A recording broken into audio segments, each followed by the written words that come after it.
Puji Tuhan. Shalom Bethlehemers, apa kabar? Saya berharap kita semua dalam keadaan baik dan sehat. Meskipun mungkin di antara kita saat ini ada yang sedang dalam pergumulan, ada yang sakit, ada yang bergumul dengan masalah ekonomi, dengan masalah keluarga atau rumah tangga. Namun kita tetap mengucap syukur bahwa Tuhan itu baik dan tidak pernah meninggalkan kita. Selamat datang di bulan Juli, bulan yang baru. Kita mengucap syukur sama Tuhan. Sepanjang bulan Juni bisa kita lewati dan kita sudah sama-sama membahas mengenai pengetahuan dan pengertian. Dan di bulan Juli ini kita akan masuk dan membahas tema yang baru. Bicara tentang kehidupan yang utuh. Kehidupan yang utuh. Kita tahu bersama bahwa kehidupan kita ini terdiri dari namanya tubuh, jiwa, dan roh. Nah, ini yang dibilang kehidupan yang utuh. Artinya apa? Tubuh harus sehat, jiwa harus sehat, roh kita harus sehat. Nah, hikmat itu bukan bicara hanya kita tahu tentang sesuatu yang benar atau kebenaran. Tapi hikmat itu juga kita harus melakukan apa yang benar. Kita harus melakukan kebenaran itu. Karena kalau kita sekedar tahu, tidak melakukannya, kita kan menjadi orang-orang yang hanya pintar untuk ngomong, pintar untuk bicara, tapi kehidupan kita itu tidak mengalami namanya pertumbuhan.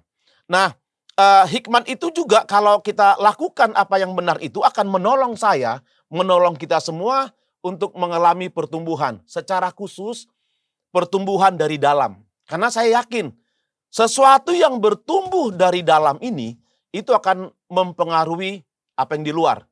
Sebuah pohon kalau akarnya bertumbuh dengan kuat, itu batang-batang pohon itu akan terus bertumbuh.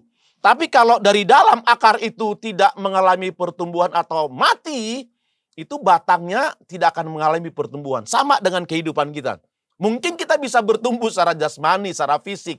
Tapi kalau sesuatu yang di dalam ini, secara khusus jiwa kita nggak bertumbuh, nggak sehat, maka sebenarnya kita sedang mengalami yang namanya kematian. Kalau roh kita nggak sehat, ya kita sedang mengalami kematian. Dan kita mengucap syukur dan pada hari ini saya akan memberikan tema dari yang bicara tentang pertumbuhan dari dalam ini, yaitu kita akan sama-sama membahas yaitu mengenai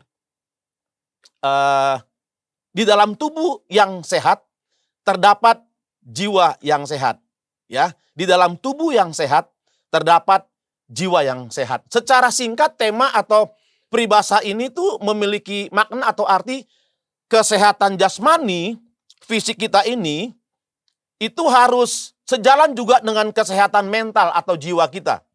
Jadi antara tubuh yang di luar ini dan jiwa dan roh kita itu sama-sama penting. Jadi nggak ada yang bilang gini, tubuh lebih penting. Tubuh sehat itu lebih penting. Enggak, jiwa juga harus sehat. Roh juga harus sehat. Karena ini memang ada hubungan timbal balik. Nah, saya nggak bisa mengatakan bahwa ya tadi saya bilang jasmani lebih penting. Jadi ini semua harus bertumbuh, ini namanya kehidupan yang utuh. Dan secara khusus kita akan bicara pada hari ini mengenai jiwa yang sehat. Nah, kalau kita perhatikan zaman sekarang ini, secara khusus ini anak-anak muda kalau saya perhatiin ya, itu sekarang itu orang-orang sudah sangat peduli dengan namanya kesehatan secara fisik atau jasmani. Ya kebetulan karena kita ada di Bogor, saya kadang-kala kalau lagi ngelewatin daerah kebun raya sekitarnya itu ada banyak orang-orang yang jogging, jalan kaki, lari gitu ya pagi, ada yang malam juga. Bahkan saya pernah melihat ada orang-orang itu yang hujan tetap berolahraga. Saya nggak tahu apakah itu sehat apa enggak, saya nggak tahu. Tapi saat ini banyak orang yang memang udah sangat peduli dengan namanya kesehatan. Dan selain berolahraga, rajin berolahraga, mereka juga melakukan namanya diet. Kemudian juga ada orang-orang tertentu yang mereka rutin melakukan medical check up. Ya, mereka rutin, ada yang mungkin setahun sekali, ada yang setahun 2 kali, segala macam.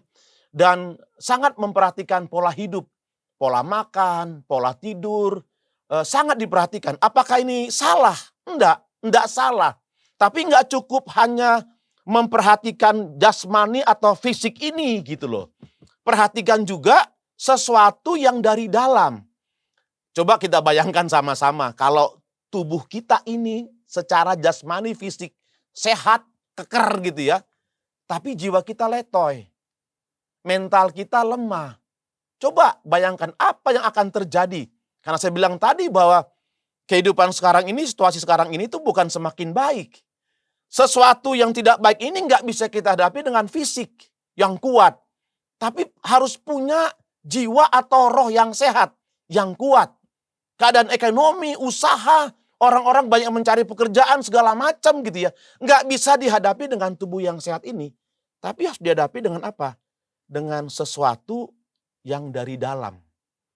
Makanya saya ulangi, kita perlu menjaga tubuh yang sehat, tapi jangan lupa, jiwa atau roh kita juga harus sehat. Nah, dalam 3 Yohanes pasal pertama ayat yang kedua mengatakan demikian. Ini tulisan Rasul Yohanes kepada Gaius. Gaius ini boleh dikatakan rekan kerja atau anak rohaninya. Demikian firman Tuhan. Saudaraku yang kekasih. Ini kepada Gaius dia ngomong. Saudaraku yang terkasih. Aku berdoa. Jadi Rasul Yohanes berdoa. Aku berdoa semoga engkau, Gaius, baik-baik dan sehat-sehat saja dalam segala sesuatu. Dalam segala sesuatu sama seperti jiwamu baik-baik aja. Jadi kalau mungkin bisa saya artikan gini loh. Jiwa kita baik, tapi tubuh juga harus baik gitu kira-kira. Kan dikatakan sama seperti jiwamu baik-baik saja. Tadi saya katakan, jadi ini harus seimbang antara tubuh, jiwa atau mental dan roh kita itu harus sama-sama sehat. Kalau enggak, hidup ini akan timpang, enggak seimbang kehidupan ini. Jadi perlu saya perhatikan sesuatu yang dari dalam ini. Nah, doa dan harapan Rasul Yohanes ini kepada Gaius adalah semuanya harus sehat. Semua harus baik-baik aja. Kalau boleh saya katakan juga bahwa bukan berarti kesehatan jiwa itu lebih penting dari tubuh. Enggak. Saya ulangi, semuanya penting. Saya nggak bisa katakan contoh misalnya, bahwa tangan ini lebih penting dari mata saya. Enggak, sama penting. Coba apa ya dari anggota tubuh kita ini? Ini nggak penting, buang aja. Enggak, sesuatu yang kelihatannya tidak berharga, justru itu sangat penting. Maaf, bagian belakang kita ini. Kayaknya nggak kelihatan penting. Tapi kalau nggak ada bagian belakang ini, apa yang terjadi? Kita nggak bisa mengeluarkan sesuatu. Jadi semuanya penting. Fisik, jasmani, jiwa atau roh kita itu penting. Nah, kita tahu bersama bahwa jiwa itu kan terdiri dari 3 unsur, 3 hal. Yang pertama itu pikiran. Nah, pikiran ini tuh bicara tentang pusat rasio atau logika kita. Dan pemahaman saya untuk mengenal kebenaran Allah, kebenaran firman Tuhan. Itu pikiran. Yang kedua, perasaan atau emosi. Perasaan itu pusat dari kasih. Sukacita, dukacita, dan empati. Iya, perasaan itu. Saudara, kalau melihat seseorang sedang bersedih atau saudara kehilangan sesuatu yang penting lah, atau kehilangan orang yang sangat saudara kasihi, itu saudara itu emosi, perasaan saudara itu yang bermain itu dia. Saudara sedih. Waktu saudara mendapatkan sesuatu, sukacita, itu bicara perasaan.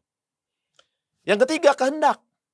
Karena itu pusat pengambilan keputusan dan pilihan moral. Jadi kebayang nggak? Kalau misalnya jiwa yang nggak sehat, bahaya tuh, karena ada pikiran di situ. Ada perasaan dan ada juga kehendak. Kebayang nggak kalau ini nggak sehat? Atau kalau boleh saya katakan ini, kalau jiwa ini mati, berarti udah pasti. Pikiran mati, perasaan mati, kehendak saya mati. Sekali lagi, sangat penting. Nah, kenapa kesehatan jiwa itu begitu pentingnya buat kita semua? Ya, tadi saya bilang, jangan abaikan juga kesehatan tubuh kita. Gitu ya. Jadi kenapa kesehatan jiwa itu sangat penting sekali? Yang pertama ini. Karena jiwa merupakan tempat di mana kita mengalami pergumulan batinia atau tempat kita merindukan Tuhan. Saya ulangi ya. Karena jiwa merupakan tempat di mana kita mengalami pergumulan batinia. Atau tempat kita merindukan Allah. Mazmur 42 ayat yang kedua mengatakan demikian. Seperti rusa yang merindukan sungai yang berair, Demikianlah jiwaku merindukan engkau, ya Allah. Jadi waktu saudara rindu akan Tuhan, itu sebenarnya jiwa saudara yang merindukan Tuhan. Jadi waktu saudara dalam sebuah pergumulan, itu bukan tubuh saudara yang sedang bergumul, yang merasakan pergumulan itu. Tapi jiwa saya dan jiwa kita, karena dibilang itu pergumulan batinia. Makanya gini, ada orang-orang tertentu ya, yang mereka pergi ke satu tempat yang dikatakan itu menenangkan pikiran. Sebenarnya bukan sekedar menenangkan pikirannya, kan termasuk ya itu menenangkan jiwa karena jiwa itu tuh kan ada pikiran di situ. Jadi sebenarnya secara utuh dia sedang menenangkan jiwanya. Ada orang tertentu yang maaf ya, pergi semedi ke gunung segala macam ya, selain memang ada mungkin orang tertentu tuh yang mau mencari sesuatu yang salah gitu ya. Tapi ada orang juga semedi itu supaya jiwanya tenang. Jiwanya tenang. Makanya lagu tadi kan dekat Allah gitu loh. Karena dekat Allah kita merasa tenang. Jadi sama seperti Daud yang bilang seperti rusa yang merindukan sungai yang berair. Jiwanya merindukan sungai yang berair. Jadi karena jiwa itu tempat mengalami pergumulan batinia atau tempat kita merindukan Allah, makanya perlu sehat. Yang kedua, nah ini sebelum saya bahas lebih jauh, kalau jiwa kita tidak lagi merindukan Tuhan, artinya sudah tidak punya kerinduan kepada Sang Pencipta, kepada Tuhan, apa yang terjadi? Yang pertama ini, jiwa orang yang sudah tidak lagi sehat, tidak lagi merindukan Tuhan, itu akan mengalami yang namanya kekeringan rohani. Udah pastilah, jiwanya itu pasti kering. Setelah mengalami kekeringan, apalagi? Malas untuk berdoa. Malas WPDA. Malas baca firman Tuhan. Kenapa? Udah gak punya kerinduan lagi. Udah gak punya kerinduan. Bahkan gini, yang paling ngerinya adalah kita bisa meninggalkan persekutuan atau ibadah-ibadah kita. Ada orang ngomong gini, ibadah juga ngapain dah. Doa juga ngapain. Baca firman Tuhan ngapain. Kemungkinannya orang tersebut sudah gak punya kerinduan lagi kepada Tuhan. Jadi bahaya jiwa yang gak punya kerinduan lagi sama Tuhan, ini dia nih. Bahaya banget. Ya. Kalau jiwa saya gak sehat, udah pasti kan. Pikiran gak sehat, perasaan gak sehat, kehendak juga gak sehat. Akibatnya apa? Secara pemikiran, kita akan sangat sulit membedakan mana yang benar dan mana yang salah. Dan kemungkinan besarnya adalah cara berpikir saya nggak sesuai lagi dengan apa? Cara berpikirnya Tuhan. Tidak lagi berpadanan dengan kebenaran Allah. Kenapa? Udah nggak sehat pikirannya. Secara perasaan atau emosi, apa yang terjadi kalau nggak sehat? Apa akibatnya? Mudah tersinggung. Mudah kecewa. Mudah sakit hati. Gampang marah. Jadi kemungkinan itu bisa terjadi kalau perasaan kita udah nggak sehat. Yang paling parah adalah kita akan mengalami namanya kepahitan. Kekecewaan kalau dipelihara akan masuk namanya kepahitan. Udah kalau pahit nggak dibereskan juga, itu muncul dendam. Itu secara perasaan. Yang ketiga, secara kehendak. Kita kan seringkali salah dalam memilih dan mengambil atau membuat sebuah keputusan. Kan gini, kita kan punya kehendak bebas. Kehendak bebas ini Tuhan berikan. Supaya apa? Kita bisa memilih. Kita bisa membuat sebuah keputusan. Tapi kalau secara kehendak kita sudah nggak sehat, kehendak bebas yang Tuhan berikan kepada kita, itu akan kita salah gunakan. Sehingga kita bisa salah dalam memilih dan memutuskan sesuatu. Coba lihat bahayanya.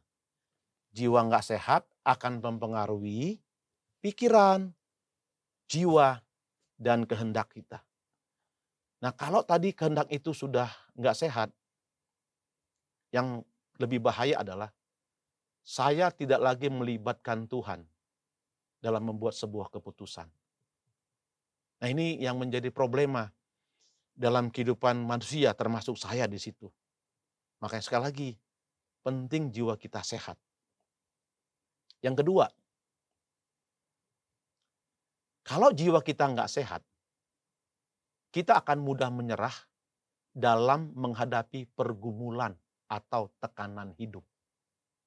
Sekali lagi ya, kalau jiwa kita nggak sehat, kita akan sangat mudah menyerah dalam menghadapi pergumulan atau tekanan hidup. Mazmur 42 ayat yang ke-6. Mengapa engkau tertekan, hai jiwaku? Ini kan memang perkataan orang yang sedang bergumul. Mengapa engkau tertekan, hai jiwaku? Kalau jiwa kita nggak sehat, kita akan mudah menyerah. Makanya ada orang-orang tertentu yang salah dalam mengambil sebuah keputusan. Dia menyelesaikan hidupnya dengan cara yang salah. Ya kalau kita dengar sekarang ini, ada banyak berita-berita, ada orang-orang tertentu yang pada akhirnya karena sudah nggak kuat dengan tekanan hidup, dia mengakhiri hidupnya alias bunuh diri. Itu apa yang rusak? Jiwa atau mentalnya. Wah, Daud aja pernah hampir menyerah kok. Waktu dikejar-kejar sama Raja Saul. Makanya dituliskan ini, mengapa engkau tertekan jiwaku. Nah, kita kan sama-sama coba melihat dari dua tokoh ya dalam perjanjian lama. Yang pertama itu Nabi Elia. Kita tahu bersama Nabi Elia ini. Ya saya bacakan dulu ya dari 1 Raja-Raja pasal 19 ayat keempat. Tetapi ia sendiri, Elia, masuk ke padang gurun sehari perjalanan jauhnya. Lalu duduk di bawah sebuah pohon sewar. Kemudian ia memohon supaya matinya, katanya. Cukuplah itu. Sekarang ya Tuhan, ambillah nyawaku. Sebab aku tidak lebih baik daripada nenek moyangku. Padahal Nabi Elia ini baru saja melakukan KKR. Tapi waktu dia dikejar-kejar sama seorang wanita yang diancam untuk dibunuh, dia lari ke padang gurun. Dia sembunyi. Dia putus asa. Dia takut, frustasi. Dia bilang, Tuhan cukuplah. Sekarang ambil aja nyawaku. Ambil nyawaku. Udah gak kuat aku. Iya, kadangkala ini ucapan ini juga bisa kita lontarkan waktu kita menghadapi tekanan. Kenapa? Jiwa kita udah gak sehat.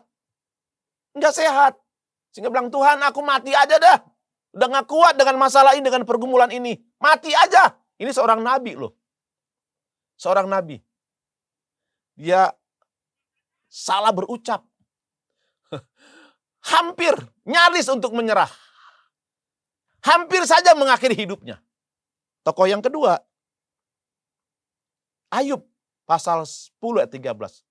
Siapa yang gak tahu cerita tentang Ayub ini? Orang yang luar biasa. Dia ngomong gini, ini wajar loh dia ngomong seperti ini. Masih wajar-wajar aja. Karena apa? Pergumulannya itu sangat berat. Pergumulan saya itu gak ada bandingnya. Gak bisa dibandingkan dengan pergumulan Ayub. Dia ngomong gini, mengapa aku tidak mati waktu aku lahir? Atau binasa waktu aku keluar dari kandungan? Karena sekarang aku dapat berbaring dan tenang. Aku dapat tertidur dan dapat istirahat. Ayat 11 tuh, ayat 13. Jiwaku bosan hidup. Aku hendak melampiaskan keluhanku. Aku hendak berbicara dalam kepahitan jiwaku. Perhatikan, jiwanya pahit. Meskipun memang betul bahwa Ayub itu tidak pernah menyalahkan Tuhan dalam semua pergumulannya. Tapi ternyata dalam satu titik dia hampir menyerah. Hampir menyerah. Dia bicara dalam hatinya yang pahit. Dia bilang, jiwaku bosan hidup.